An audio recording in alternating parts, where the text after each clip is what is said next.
Good morning sa lahat. Tara layout and design na tayo ng ating prayers for the GC guys. Using cellphone tayo, docs apps and slides apps ang ating ginagamit na pang design.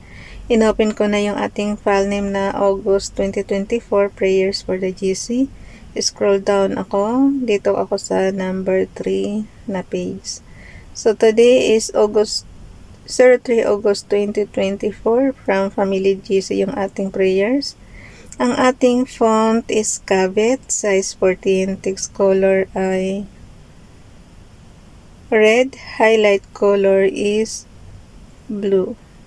Naka-bold, naka-italic po yung ating headings na date. From Family GC, yung mga gustong sumali sa Family GC guys, pakikontak yung aming founder, Harry B. De La Cruz, or yung mga admins.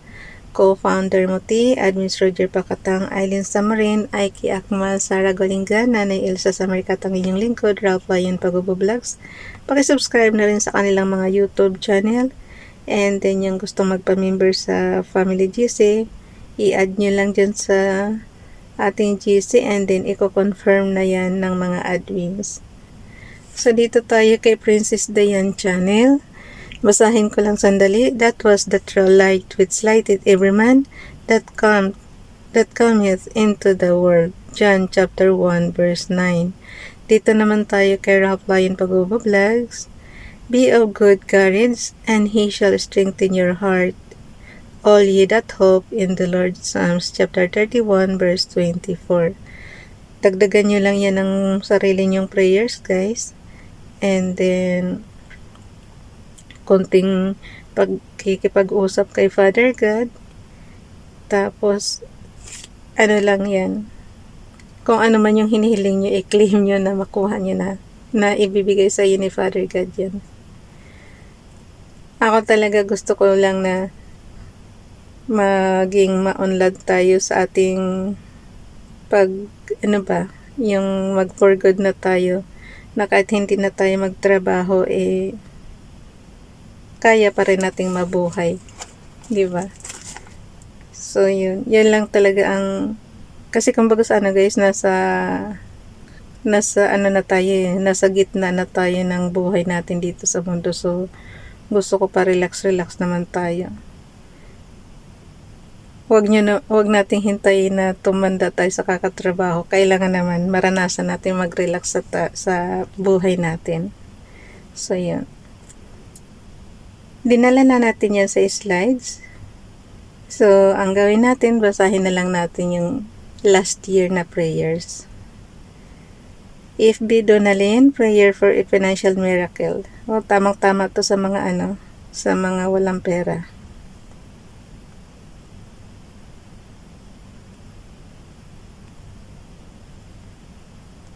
Ba't ayaw? Okay. Prayer for a financial miracle. Dear angel, today I pray for a financial miracle. I feel uncertain about the future and I am not sure how I will pay my bills.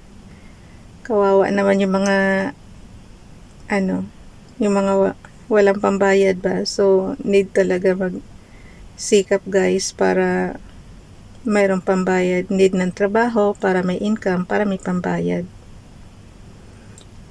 So, ipagpatuloy natin. I cannot rest and my stress is holding me hostage. I need your spiritual blessing to overcome this stress about money that is stealing my peace.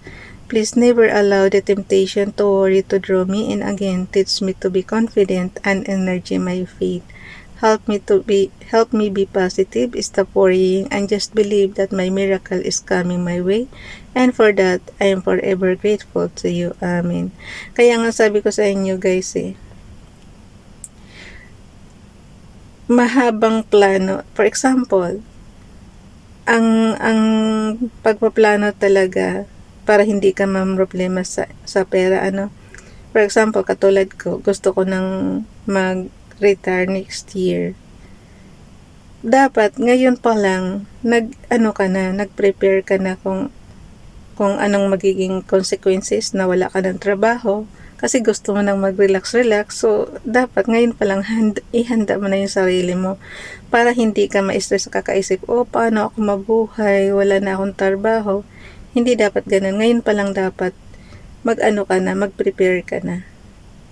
Para, kasi yun ang gusto magiging buhay. Kumbaga sana, ikaw ang nagpaplano guys, pero si Father God ang masusunod niyan. So kung hindi ka mag-prepare, ang aabutin mo, stress lang katulad ng iba na, 'di ba? Sobrang stress sila sa kakaisip. So dapat ngayon pa lang, malayo pa lang ano ka na.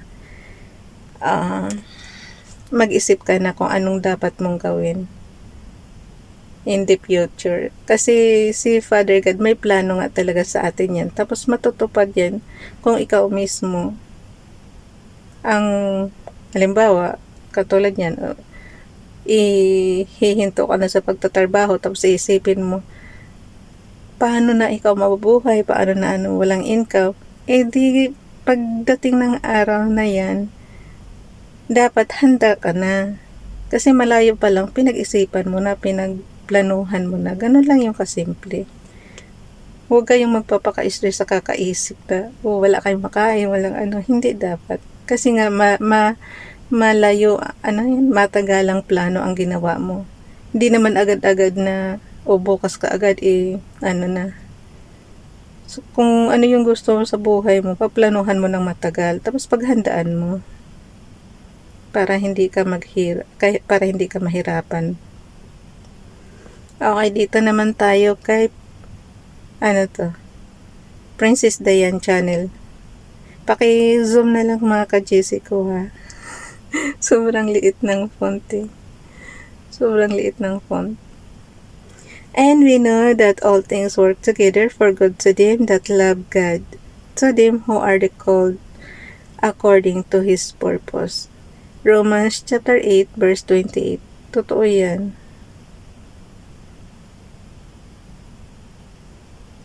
Dito naman tayo kay Ralph Lion Pagobo Vlogs.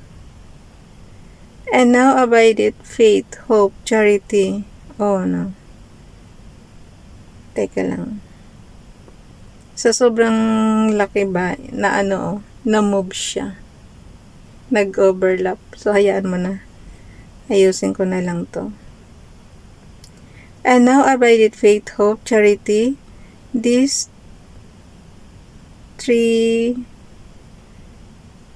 but the greatest of this is charity. Yan ako nga muna guys ha. Ayusin ko lang. Ulitin ko ulit. And now abideth faith, hope, charity, these three. So, faith, hope, charity. Kailangan sundin daw to. And now abideth faith, hope, charity, these three. But the greatest of this is charity. 1 Corinthians chapter 13 verse 13. Yan yung sinasabi nila na the more you give, the more you receive. Ang kasi,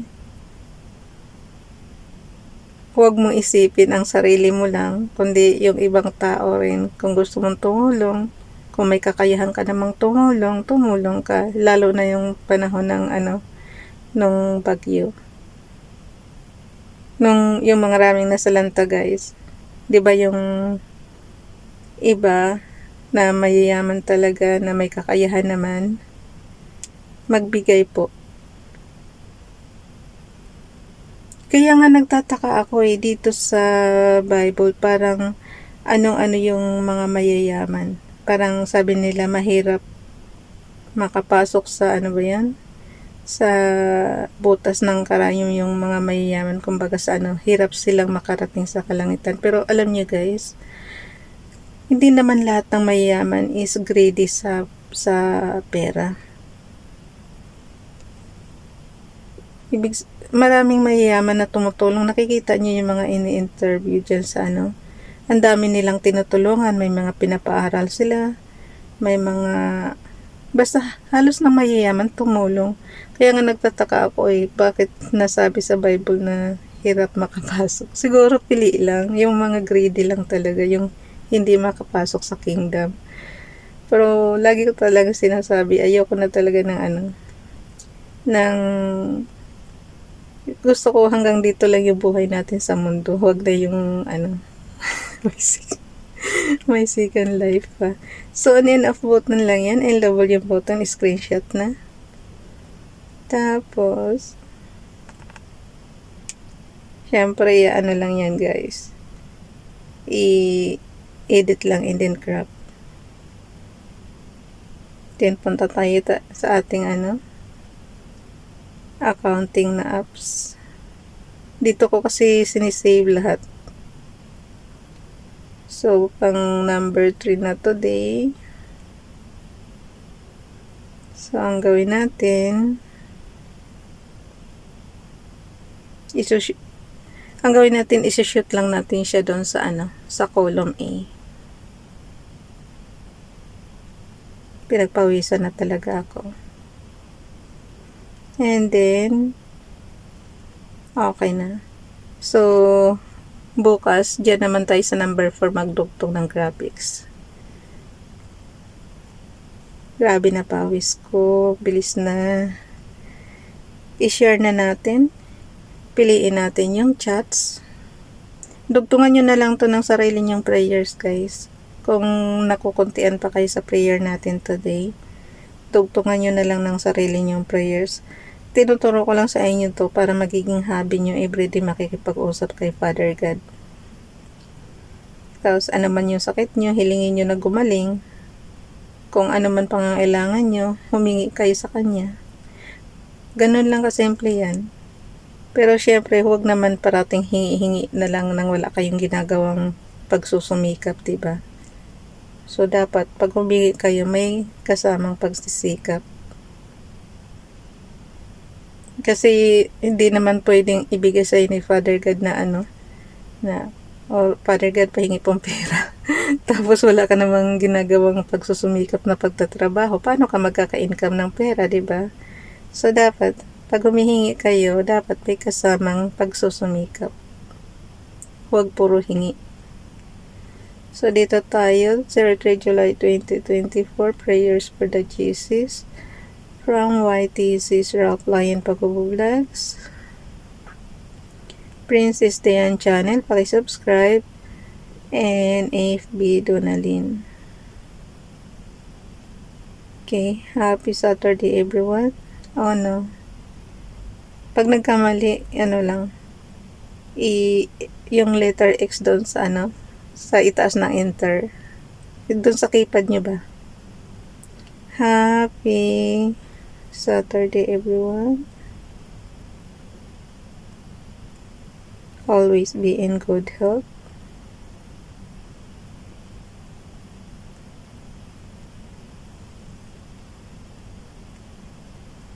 Happy and safe. God bless us. Amen. Konti na lang ang headaches natin kasi marami na tayong prayers. Tas dudugtungan nyo pa yan ng sarili nyong prayers. So, diba? Search na natin. Pasa natin sa... Ayun, hanggang dito na lang guys. Bye everyone. God